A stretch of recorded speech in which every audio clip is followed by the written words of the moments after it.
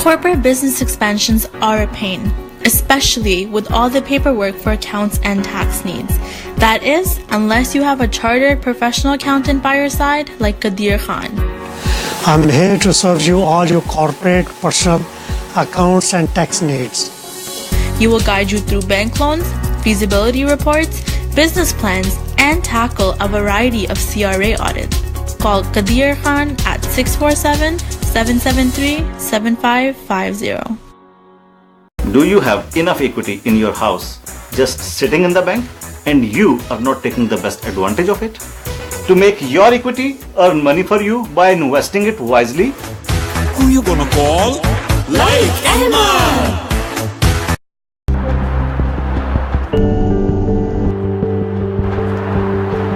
More shopping? Yes, on my home.